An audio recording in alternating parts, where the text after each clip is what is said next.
Hello, welcome to the Butter Web Design podcast and YouTube channel. My name is Ryan Lowe, and we're going to be answering the question today of whether or not you should hire a web designer. And I seem to like to break these questions down into smaller ones to answer first. So in this one, we're going to look at the three questions. The first one being, what resource do you have more of, time or money? Number two, how tech savvy are you? And number three, does the website need to rank well in Google search? Which might sound like a kind of a silly question these days, but some websites, like for businesses that have an established physical location with lots of foot traffic, or for companies that have established themselves really well prior to the internet and already have the professional infrastructure to support a website that doesn't, or a business that existed before the internet, then sometimes Google search isn't as relevant. So those are questions that we're going to be looking at today. I've got my own blog post open because I'm better at writing these things out and then using the blog post as a script for the video and for the blog post. So if you're watching the YouTube video, I'll actually have that blog post open on the side so we can follow along there. If you're listening to the podcast, then you don't need to worry, because in this particular episode, there aren't any stats or graphs or visual charts that really matter. We're just going to be answering the question of whether or not you may or may not need to hire a web designer. So the first question, let's look at it. What is more important to you, time or money? So for startups, money might be, or I guess, right now, money might be the more dire resource. A better way to phrase this might be, what do you have less of? So if you have less money early on, then you might have to invest the resource of time to learn how to use a program like WordPress, software like WordPress, to build a website pretty close to free on the money side. But the cost of building a WordPress website on your own is much higher time investment, and then also probably lower performance than if a professional was to design it for you. On the other side of that same coin is spending the money to invest in a web designer. That saves you a lot of time, and also it should, if you've hired somebody good, it should pay off as increased returns in terms of better leads, better sales through your website. Having a more professional website will convert better than a do-it-yourself website. The next question we're going to look at is whether or not you're tech savvy enough in the first place to build a website. So if you have computer literacy to the point where you're comfortable learning new software, new programs, maybe getting into Photoshop for optimizing images, then maybe building your own website, if you have the time, could make a lot of sense. Now, this is kind of a middle ground question that could go both ways, because if you have that computer skill, or those web, almost like beginner web development skills, web designer skills, you can still be of great value as an addition to a web designer. And by that, I mean somebody could set up your website. If you were to hire a professional web designer to build your website, you could still contribute meaningfully to a blog. So you would be able to participate in the ongoing content and the ongoing story of your brand and your company in a way that the web designer really can't. So you've got this extra leveraged position, which is really nice, where you've got the web designer to handle the more technical and maybe stuff that isn't as exciting for you. And at the same time, you can step in and sort of draw a line in the sand where the web designer's duties end, and then yours can kind of pick up in terms of publishing blog content that would go out to social media. And maybe the web designer could help automate that. So find plugins like Jetpack, which automatically share your posts out to I don't think it does Facebook anymore, which is a shame, but I think you can still have your posts go out to Twitter directly, which is nice. And then Twitter streams traffic back to your site. Another way of achieving that automation, which might be sort of tricky for you to set up on your own, but a web designer or a digital marketer could help you with, is leveraging the power of email marketing to automatically send out RSS updates. So you would type up and publish a blog post, and anybody who's subscribed to your MailChimp account, your mailing list, would get an email every time you hit publish, and you don't have to write that email every single time and include all those emails. It's got this nice automation and this beautiful convenience for you, where You just publish your blog post, you hit send, or you hit publish, and everybody who's following your brand through email is going to be subscribed to that list, and they're going to get updates to your blog post. So that's where you can still be publishing the content, but having a web designer or somebody who's familiar with those digital marketing sort of loops and funnels could help you set up that infrastructure so that you're just reaching the people who actually want to be hearing about what you're doing in a way that's not as pushy, I suppose. And if, that's all sort of in the WordPress wheelhouse. I do a lot of my work in WordPress because I just love that it's so well supported. It's not going anywhere anytime soon. It's user-friendly enough that somebody who has some technical experience on computers could get up and running with WordPress in a pretty short period of time. And yet it's extensible to the point where you can do almost anything that needs to be done on WordPress in the future. So that you're starting with a solid foundation. You're starting with a platform that isn't going anywhere and has these robust features that are going to encompass foreseeably any need that you might have for your website moving forward.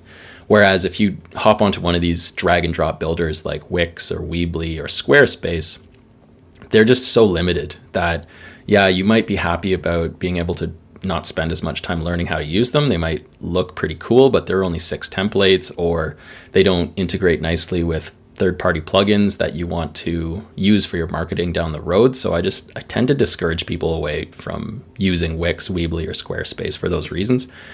If you're going to do this yourself, you got to go WordPress. Even if you're building with a web designer, or a developer, it's really handy to have that WordPress community behind future efforts.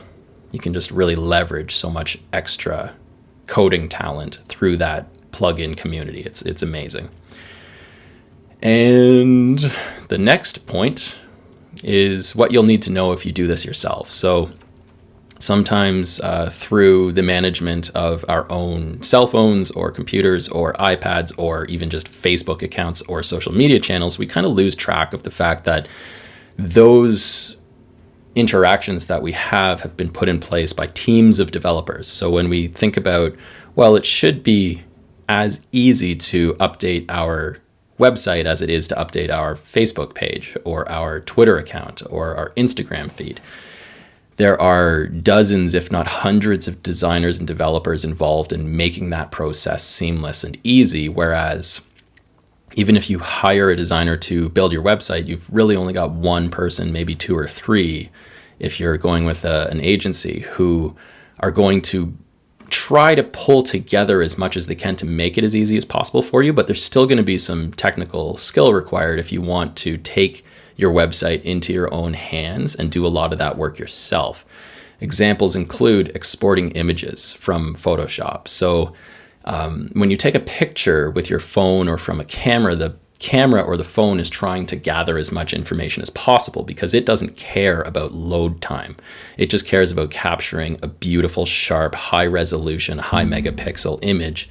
And, with good light settings and good levels, it doesn't know what you're going to use it for. The camera and the phone might think might be ready for you to blow that picture up to put on the side of a bus. That's what the camera and the phone are doing. However, when you take that same picture directly from the camera or the phone, or even worse, you sort of take a video that you've taken with a DSLR camera or a smartphone, and then try to upload that image or video directly to your website, that thing is huge and it's going to take forever to load. That file is going to be way too big. Now, that sounds very doom and gloom, but there are processes by which you can downsample losslessly your image so that at a certain size, it's going to still look sharp, but it can't be blown up anymore. So that pixel density gets reduced to like 72 or 150 pixels per inch, which looks great on a screen, even a Retina screen, but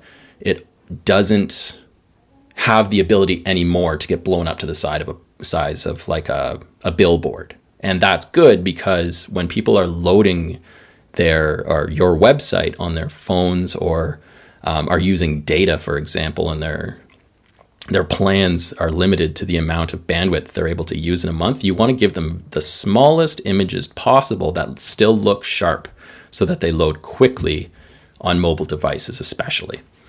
So that's a skill that you would need to learn if you were going to be updating the website or building the website yourself, is that exporting images for the web in a program like Photoshop to get them small, sharp, and loading quickly. Another skill you're going to need to know is how to develop your website in a way that includes proper tagging. So one of the obvious examples, again using images, is the alternate text tag. So every single image that's on a website, in order to be accessible and compliant with modern coding standards, is it needs to include an alternate tag. And that alternate tag needs to include the description of what that image is for people who are using e-readers and have visual impairments, or for search engines to be able to know what that image is. Because at this point, image recognition with Google is coming along, but Google doesn't know what your image is explicitly yet. So we have to tell them using the alternate text. And WordPress makes it easy for you to enter that text. You just have to know to do it. Also, if your theme uses featured images, you would need to know that you can't just drop your image directly into something like a blog post. You would also need to be able to find the area in the right sidebar of the editor when you're creating a post, upload that featured image, because WordPress uses those featured images in ways that your theme might depend upon to look good. And you might not kind of make that connection where that goes. So it does really help to work with a web designer to know about those nuances of how WordPress works. Another thing you might need to learn to do is just keep your WordPress website secure using plugins like WordFence, backed up using Updraft Plus, or maybe your hosting company. I use SiteGround. SiteGround keeps about a month's worth of backups at any given time. So if something goes wrong and I catch it within a month, I'm covered. I can call them up or go on their support chat line and tell them that I need a backup restored, or I can log into the control panel and restore the backup myself. Those are all really nice ways of protecting yourself against hacking. So if you keep your WordPress site up to date using the updates feature that WordPress notifies you with and secure third-party plugins like WordFence, then your website won't get hacked and you won't run into trouble. But those are things to consider when building your own website. That if you hire a web designer, the web designer is going to be taking all of that into consideration. So just keeping your website up to date in terms of the themes, the core installation, and the plugins is going to be something to keep track of. Next, so now we're on to search engine optimization. So like I sort of introed with it at the beginning of this video / podcast episode / blog post, is some companies don't need SEO, search engine optimization. They don't need to rank well in Google because they're so established that they existed before the internet. They've got enough foot traffic through some other offline marketing method that Google just isn't as relevant to them. But like 99% of the clients that we work with need to rank well in Google. And in order to do that, it does help to have a web designer or developer make sure that your website is optimized for Google search for the key terms that matter to your business. So for restaurants, this isn't always as important because something like a Google business listing for a restaurant might show up before your website even does. And if that's the case, then your website might not be as relevant because you've already got a really nice high ranking representation in Google search that's sending lots of traffic to your physical restaurant, or your physical restaurant is located at an awesome intersection in your city where it gets lots of traffic. But most businesses, myself included, because I've got a home-based office, showing up in Google search is really important. And I've got a checklist. If you're reading this blog article or listening to this podcast or watching this video, I'll link to that checklist that you can download and work through below the video or in the blog post itself. And that will allow you to go through that checklist of free items that allow you to market your business in Google without a website. So that's setting up your Google listing, setting up social media accounts, mailing lists and starting to funnel traffic to your website through free and extremely inexpensive methods. So that's the last point. If your website needs to rank well in Google search, consider hiring a web designer to optimize your website. Even if you build the website yourself and then after the fact get someone to optimize it, just so that you stand a chance of ranking nicely for the search terms that people will enter to find you. Because the worst thing that I don't want anybody to experience is spending a lot of time building their websites and then having the frustration of that website not ranking the way they want it to. Because then they don't get any traffic, they don't get any leads, their business doesn't increase in terms of sales or brand awareness, and it's just never fun when that happens. So make sure to optimize. That's it for this video, guys. Thanks for watching. If you're on YouTube, please subscribe, hit the thumbs up, put your comments below. I'll do my best to answer them. If you're listening to this via the podcast, please subscribe. And if you're on the blog, leave comments, and I'll do my best to help you guys. Thanks so much.